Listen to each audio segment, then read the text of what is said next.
বানিয়েছি, কেননা ওখানে নির্দিষ্ট জায়গাতে আমরা একত্রিত হয়ে পড়বো, 27 গুণ সওয়াবটা বেশি পাবো। কিন্তু মনে রাখবে, যে কোনো পবিত্র জায়গায় দাঁড়িয়ে যে খুশি যেখানে খুশি নামাজ পড়তে পারে, কারণ এই জমিনটা হলো আল্লাহ আমাদের জন্য মসজিদ বানিয়ে দিয়েছে। ওই নামাজে যখন তুমি আমি দাঁড়িয়ে যাব, আল্লাহু আকবার বলে নিয়ত করে, তখন 70,000 নূরের পর্দা সরিয়ে দিয়ে আল্লাহ পাক কুদরতি ভাবে একেবারে কাছে চলে আসে। আল্লাহ নবী তাই জানিয়ে দিলে, এ আমার উম্মত উম্মতি রে, তোরা যখন মাথাটা নত করবি, তোদের কপালটা মাটিতে পড়লে মাটি থাকে, তোদের কপালটা মার্বেলে নামাজ পড়লে মার্বেল থাকে, কিন্তু আমি মুহাম্মদ রাসূল বলে দিয়ে যা, তোদের কপালটা আমার আল্লাহ পাকের কুদরতি কদমে পড়ে যায়। আরো জোরে বলুন সুবহান।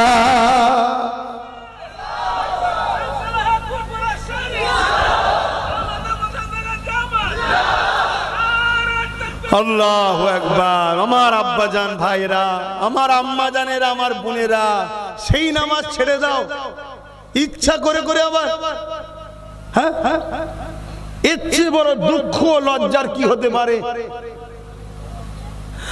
আরে মুসলমান ঘরের ছেলে মেয়েরা, তরুণেরা, আমার আম্মা জানেরা, দুনিয়া বড় দুদিনে, যিনি আখিরাতের কথা চিন্তা করে, আল্লাহ কোরআনে জানিয়ে দিল, ওয়াল তানজুরু নাফসুম মা কদ্দামাত লিগাদ, পরকালটার জন্য বেশি বেশি করে চিন্তা করো, কেননা পরকালটা বড় কঠিন দিন হবে।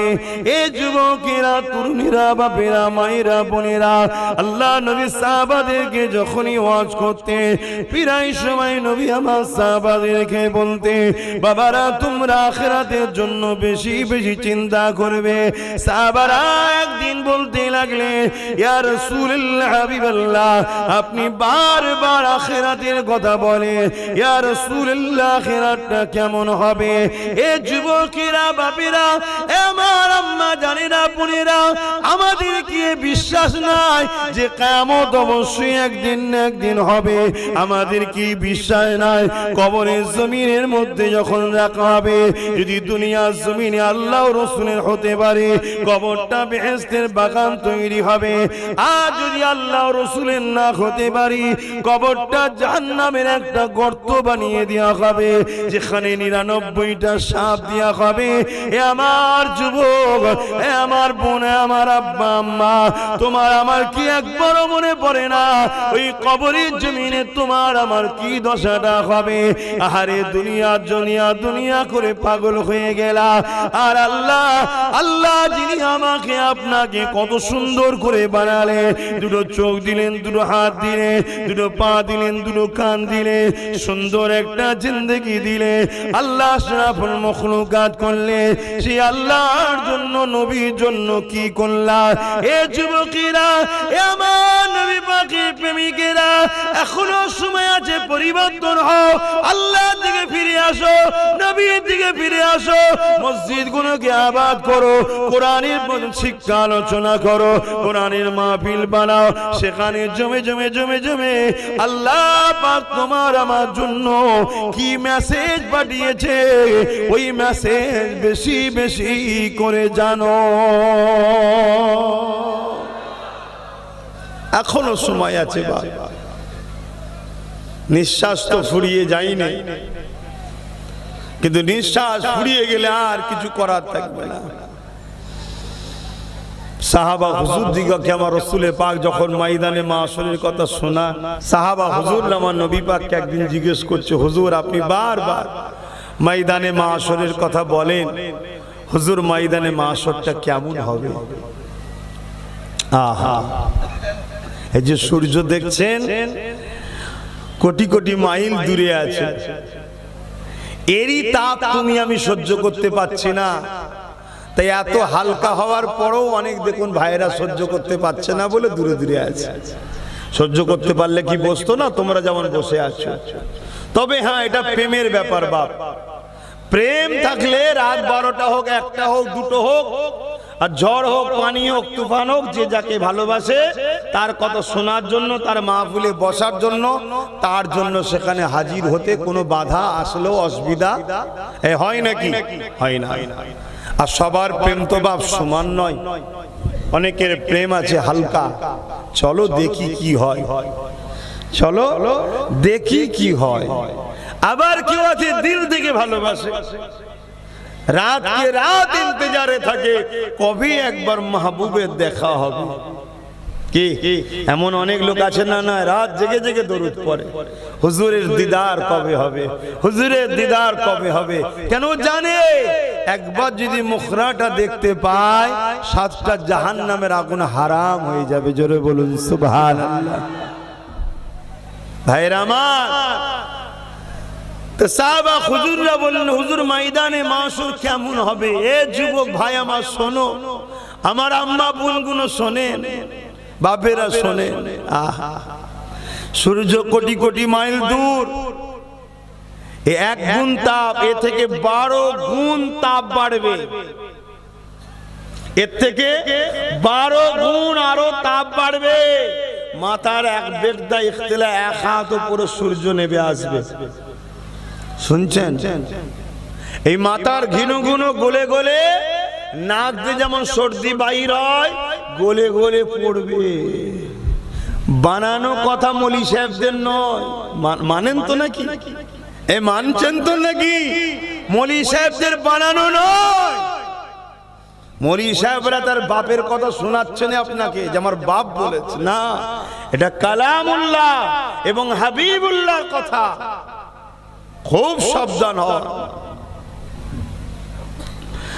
আল্লাহ নবী সাহাবাদিওকে বলেন, ময়দানে মাশরে এমন বাপ পাওয়া যাবে নিজের ছেলেকে জমিনে শুইয়ে দিয়ে তার বুকের উপরে পা দিয়ে দাঁড়িয়ে যাবে। ময়দানে মাশরে এমনও ছেলে পাওয়া যাবে নিজের জন্মদাতা বাপের বুকের উপরে পা দিয়ে তার বুকের উপরে দাঁড়িয়ে যাবে। ময়দানে মাশরে এমনও মা পাওয়া যাবে নিজের মেয়েকে জমিনে শুইয়ে দিয়ে ওই মেয়ের বুকের উপরে পা দিয়ে দাঁড়িয়ে যাবে। ময়দানে মাশরে এমনও মা পাওয়া যাবে, এমনও মেয়ে পাওয়া যাবে নিজের মাকে জমিনে শুইয়ে তার বুকের উপরে পা দিয়ে দাঁড়িয়ে যাবে। এক কথা, যার উপরে যার জোর চলবে তার বুকের উপরে পা দিয়ে দাঁড়িয়ে যাবে। সাহাবারা কাঁদতে লাগলে, ইয়া রাসূলুল্লাহ, হাবিবাল্লাহ, এই রকমটা কেন হবে? আল্লাহ নবী বলেছিলেন, এ বাবা সাহাবারা, যেমন লোহাকে আগুনে দিলে পুড়ে পুড়ে লাল হয়ে যায়, এই সূর্যের তাপেতে জমিন খানা পুড়ে লাল হয়ে যাবে। ওই জমিনে দাঁড়াতে পারবে না, সহ্য করতে পারবে না। তাই যে যাকে পারবে শুইয়ে দিয়ে তার বুকের উপরে পা দিয়ে দাঁড়িয়ে যাবে। এ যুবকেরা, আজ তোমাদেরকে মুয়াজ্জিন যখন ডাকে মসজিদের দিকে তোমার গুরুত্ব নাই। আজ যখন আমরা উলামারা কোরআনের মাহফিলে ডাকি গুরুত্ব নাই। কিন্তু দুনিয়ার জমিনে যারা তোমাদেরকে লোটে, তোমাদের সহযোগিতা নিয়ে ক্ষমতায় এসে তোমার দিনকেও লোটে, তোমার দিনের সমালোচনা করে, তোমার মসজিদকে মিটায়, তোমার মাদ্রাসাকে মিটায়, তোমার হিজাবকে মিটায়, তোমার দাড়িকে ক্রিটিসাইজ করে, তোমার বাচ্চাগুলোকে অশিক্ষিত বানায়। যারা ইসলামের দুশমন, তারা যখন ডাকে সেখানে ভিড় করে যে বসো, কেননা আমার দাদা খুশি হবে, 100 টাকা দেবে, বিরিয়ানি দেবে, মনে রেখে দেবে দুনিয়ায় তুমি যাকে দিল দিয়েছো হাসরে তার সঙ্গে থাকবে। কিন্তু দুনিয়ার জমিনে আমরা আল্লাহর জন্য, নবীর জন্য, কোরআনের জন্য, দ্বীনের জন্য, সত্যের জন্য, ইনসাফের জন্য যারা এই কষ্ট করে করে মসজিদে যায়, ফজরের সময় 5 ওয়াক্ত যায়, মাদ্রাসা বানায়, ওখানে দ্বীনের তালিম শিক্ষা অর্জন করে। অনেকে বলে, মোল্লা মৌলভী সাহেব হয়ে কি করবি তোরা? এরপরও তারা পিছিয়ে যায় না। অনেকে আবার দানও করে, অনেকে আবার বলে দান করে কি পাবি, এরপরও তোরা দান করে যায়। মনে রাখবেন এক কথাই, যারা আল্লাহ ও রাসূলের পক্ষে থাকবে পরকালে তাদের জন্য আমার আল্লাহ পাকই যথেষ্ট। আরো জোরে বলুন সুবহান। আমার আব্বা জানেরা, বাপেরা, ভাইয়েরা, মায়েরা, বোনেরা খুব ভালো করে বোঝেন, আল্লাহ আমাদেরকে দুনিয়ায় পাঠিয়েছে তিনাকে রাজি করার জন্য, তিনার দাসত্ব করার জন্য, তিনার কথা মতো চলার জন্য।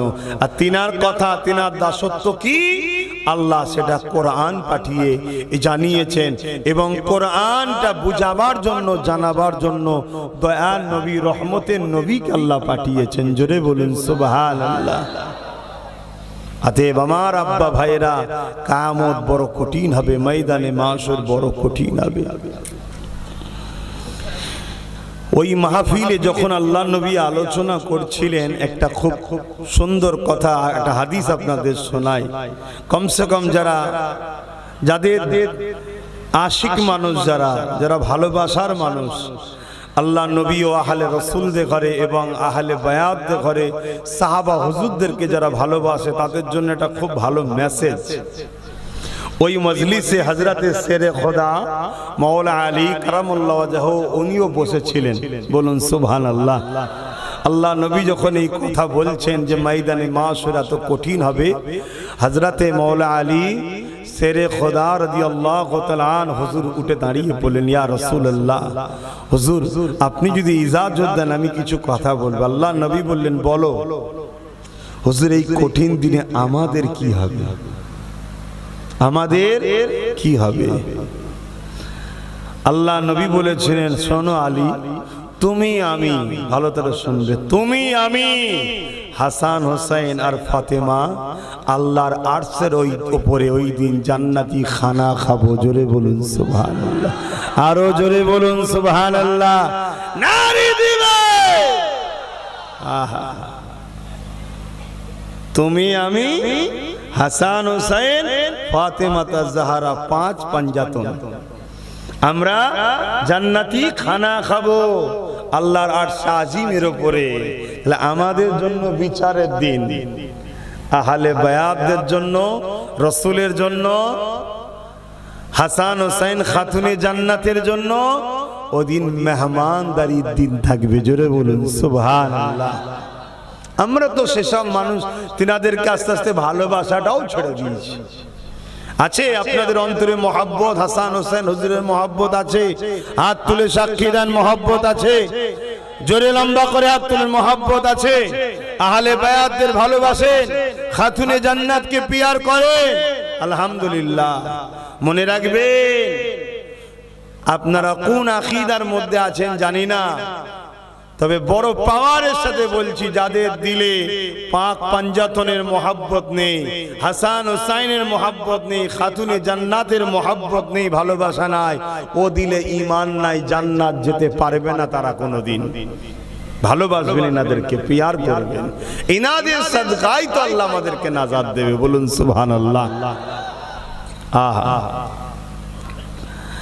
হযরত আলী সঙ্গে সঙ্গে আরেকটা কথা জিজ্ঞাসা করলেন, ইয়া রাসূলুল্লাহ, হাবিবাল্লাহ, হুজুর আমাদের ভালোবাসার মানুষরা কোথায় থাকবেন?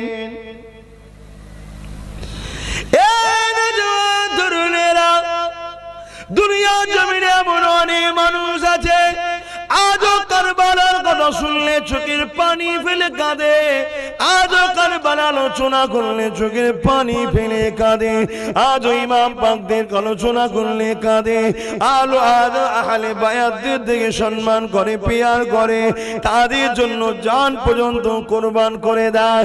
এই যুবকেরা, তরুণীরা, বাপেরা, এই হযরত মাওলা আলী শেরে খোদা রাদিয়াল্লাহু তাআলা জিজ্ঞাসা করলে, ইয়া রাসূলুল্লাহ, হাবিবাল্লাহ, ওই ময়দানে মাশরে আমাদের ভালোবাসার মানুষ যারা দুনিয়ায় আমাদের জন্য কেঁদেছিল, দুনিয়ায় আমাদের আলোচনা করেছিল, দুনিয়ায় আমাদেরকে পিয়ার করেছিল, দুনিয়ায় আমাদের উপরে দরুদ পড়েছিল, ওয়ালা আলে মুহাম্মদ পড়েছিল। দুনিয়া জমিনে আমাদের জন্য, দুনিয়ায় যারা আমাদের বিরোধী ছিল তাদের বিরুদ্ধে সংগ্রাম লড়াইও করেছিল। ইয়া রাসূলুল্লাহ হাবিবাল্লাহ, ময়দানে মাশরের দিনে তারা কোথায় থাকবে? আল্লাহ নবী বলেছিলেন, আলী শোনে শোনে শোনে, আমরা যেখানে থাকব আমাদের গোলামগুলো আমাদের সাথেই থাকবে। আরো জোরে বলুন সুবহান। শুধু হাত তুললেই গোলাম হওয়া যায় না, হাত তুললে হওয়া যায়? সেই প্রেমের পরীক্ষা দেখাতে হবে না, হবে না? হ্যাঁ কি গো, আমার কথা বুঝছেন তো? প্রেমের পরীক্ষা দেখাতে হবে না, হবে না? হ্যাঁ, সামান্য রোদের জন্য কোরআনের রসুলের আলোচনার মাহফিল ছেড়ে দিয়ে দূরে দূরে থাকবে, আর তুমি বলবে আমি আহলে বায়াতদের ভালোবাসি, হাত তুললে হবে ভাই? কেন আমার ভাইয়েরাও অনেকে দাঁড়িয়ে যারা আছে তারাও হাত তুলেছিল। কি গো, আমি ভুল বলছি নাকি? বলবেন তাই ভুল বলছি? হ্যাঁ, ভালোবাসা কাকে বলে? কাছে আসে না দূরে পালানো? তাহলে আজকে এখানে সাহাবাদের আলোচনার জায়গা, হযরতে শেরে খোদা আলী হুজুর আলোচনার জায়গা, আহলে বায়াতদের আলোচনার জায়গা, সেখানে আমরা জমে জমে বসবো। এটাই তো প্রেমের একটা লক্ষণ, এটাও তো একটা প্রেমের ইজহার। আরো অনেক কাজ আছে, তার মধ্যে এটাও তো একটা প্রেম। নামাজের বেলায় কোনো আপত্তি নাই, রোজার বেলায় কোনো আপত্তি নাই, হজের নিয়ে কোনো আপত্তি নাই, সমাজে সুদ করে বেড়ে যাচ্ছে আপত্তি নাই, সমাজে চোর চিটিংবাজ বেড়ে যাচ্ছে আপত্তি নাই, সমাজে বেনামে কেমন করে জেনা ব্যভিচারী বেড়ে যাচ্ছে কোনো আপত্তি নাই। ঘুরিয়ে ফিরিয়ে আমার রাসূলুল্লাহ নিয়ে আপত্তি করবে। এ যুবকেরা, তরুণীরা, বাপেরা, যেমন আমার নবী পাককে আল্লাহ সম্মান দিয়েছে, ওই মাকাম সম্মান গুলো শুনতে চাই না, ওই মাকাম সম্মান গুলো বলতে চাই না। ওই মাকাম সম্মান থেকে আমাদেরকে সরাবার জন্য প্ল্যান করতে লেগেছে। তার মধ্যে একটা কথা যেমন বললাম, আল্লাহ নবী জানিয়ে দিলে যারা কিয়ামতের দিনে আমাদের ভালোবাসার মানুষ হবে, আমাদেরকে পিয়ার করবে, দুনিয়ায় আমাদের আলোচনার মাহফিল বানাবে, আমাদের কথা শুনে যাদের দিলটা খুশি হবে, এ হযরত আলী রে, তারা ময়দানে মাশরে আমাদের সঙ্গে জান্নাতি খানা খাবে। এই কথাগুলো তারা বলতে চায় না। যদি এই কথা আলোচনা হয়, সমাজকে তারা ভুল বোঝায়, এই কথাটা কখনো মানাতে চায় না। এ যুবকেরা, তরুণেরা, এই আবার বলে দিয়ে যায়, আল্লাহ নবীকে চেনো, নবীকে পিয়ার করো, নবীকে ভালোবাসো, নবীর আজমতকে জানো, নবীকে আল্লাহ কি শানওয়ালা করেছে জানো। কারণ নবী যার মধ্যে নাই আল্লাহ সে পাবে না। কারণ নবী পাককে আল্লাহ পাঠিয়েছে। হাবিব দুনিয়ার মানুষগুলো আমায় ভুলে গেছে, আপনি যান